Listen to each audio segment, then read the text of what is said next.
মাননীয় স্পিকার, কিছুক্ষণ আগে আমাদের সর্বশ্রদ্ধেয় মাননীয় সংসদ আন্দালিব রহমান পার্থ যখন বক্তব্য দিচ্ছিলেন, উনি যখন বললেন যে সংবিধান যারা ছুঁড়ে ফেলতে চায় তাদেরকে স্বাধীনতা বিরোধীর সাথে উনি অ্যালাইন করলেন, ট্যাগ করলেন মাননীয় স্পিকার। এবং তখন ট্রেজারি বেঞ্চের সম্মানিত মাননীয় মন্ত্রী যারা ছিলেন তারা সেটাকে টেবিল চাপড়িয়ে সেটাকে সমর্থন দিলেন। মাননীয় স্পিকার, গণতন্ত্রের জন্য যিনি আপোষহীন লড়াই করে গিয়েছেন বেগম জিয়া, উনি বলেছিলেন যেদিন জনতার সরকার প্রতিষ্ঠিত হবে, যেদিন এই পার্লামেন্ট জনতার সরকারের কাছে যাবে, এদিন এই সংবিধানকে ছুঁড়ে ফেলা হবে। ট্রেজারি বেঞ্চের যে মন্ত্রীরা ছিলেন তারা দীর্ঘদিন, তাদের সারা জীবন তারা বেগম জিয়ার সাথে রাজনীতি করেছেন। এই সংবিধান ছুঁড়ে ফেলার সাথে স্বাধীনতা যুদ্ধাপরাধীর অ্যালাইন করার যেটার হাততালি তারা দিয়েছেন, সেটির মধ্য দিয়ে বেগম জিয়াকে তারা মূলত অপমান করেছেন কিনা তারা সেটা ভেবে দেখবেন। মাননীয় স্পিকার, আমি বক্তব্য দেওয়ার জন্য অনেক কিছু রেডি করে নিয়ে এসেছিলাম।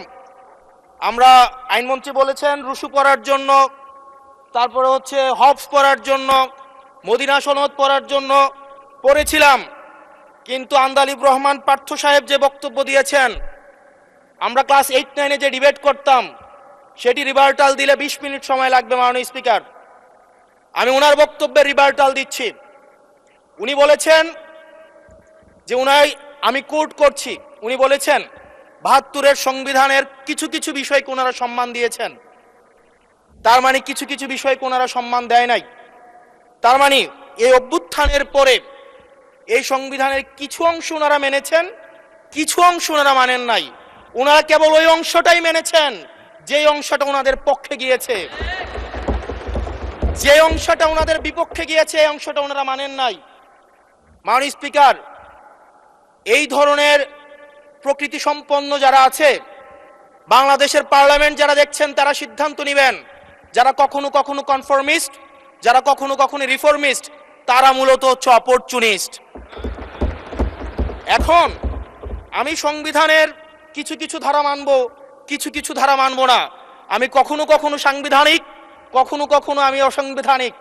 মাননীয় স্পিকার, যখন ডক্ট্রিন অফ নেসেসিটির প্রশ্ন আসে, মাননীয় স্পিকার, এই এক্সিস্টিং সংবিধান অনুযায়ী যখন 7A এবং 7B বলবৎ থাকে, সেই জায়গা থেকে আইনজ্ঞরা, মাননীয় স্বরাষ্ট্রমন্ত্রী উনি থাকলে ভালো হতো। ডক্ট্রিন অফ নেসেসিটি মাননীয় স্পিকার 48-এর 3 অনুযায়ী রাষ্ট্রপতি সুপ্রিম কোর্টের মাধ্যমে একটা, এই 106-এর অ্যাডভাইজরি একটা রুল আছে মাননীয় স্পিকার। এই অ্যাডভাইজরি রুলের মাধ্যমে সংবিধানের ফান্ডামেন্টাল কোনো বিষয় কম্প্রোমাইজ করা যায় না।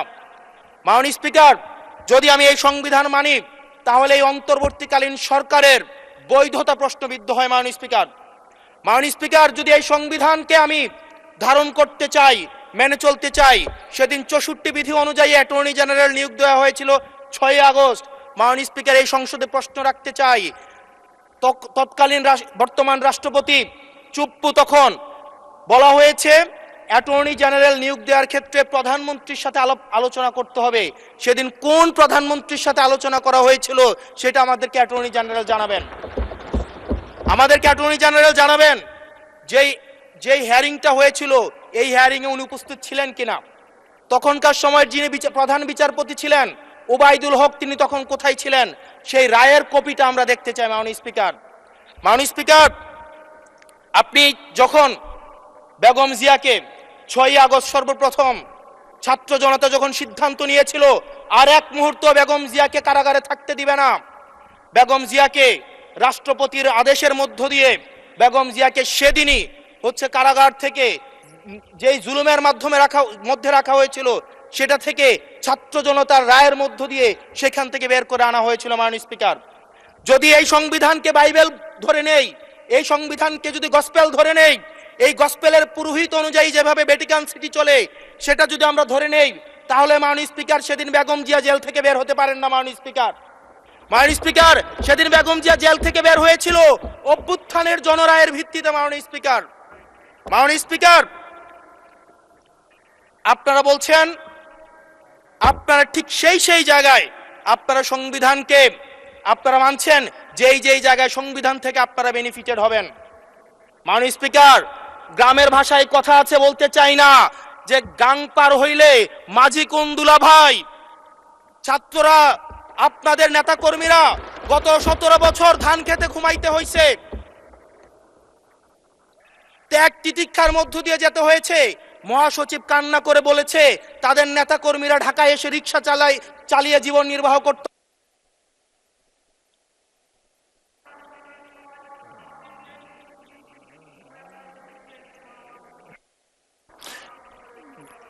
এক মিনিট বলেন।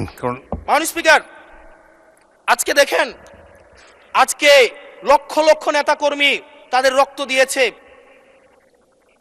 ফ্যাসিবাদ বিরোধী প্রত্যেকটি রাজনৈতিক দল, কোন রাজনৈতিক দলকে বিশেষভাবে আমি আলাদা করতে চাই না, ফ্যাসিবাদ বিরোধী প্রত্যেকটি রাজনৈতিক দলের রক্ত শ্রম ঘামের মধ্য দিয়ে এই হাসিনার পতন হয়েছে। এই হাসিনার পতনের পরে যখন জনরায়, মাননীয় স্পিকার, যখন জনরায় কখনো কেতাবের কাছে মাথা নত করে না। এটা ভ্যাটিকান সিটি নয় যে গসপেল অনুযায়ী হচ্ছে দেশ পরিচালিত হবে। 68% জনগণ তারা সিদ্ধান্ত জানিয়ে দিয়েছে এই সংবিধানের যেই বেসিক স্ট্রাকচারাল জায়গায় কোন জায়গাগুলোতে রিফরমেশন আনতে হবে। মাননীয় স্পিকার আন্দালিব রহমান পার্থ সাহেব বলেছেন যে অর্ডারে নাকি হচ্ছে সংবিধান সংস্কার পরিষদের গঠনটা নাই। উনি যদি একটু পরিশ্রম করতেন, জাস্ট একটা পাতা উল্টাইতেন, একটা পাতা পরেই বলা হয়েছে সংবিধান সংস্কার পরিষদ গঠন যদি জয়যুক্ত। ধন্যবাদ মাননীয় সদস্য, ধন্যবাদ।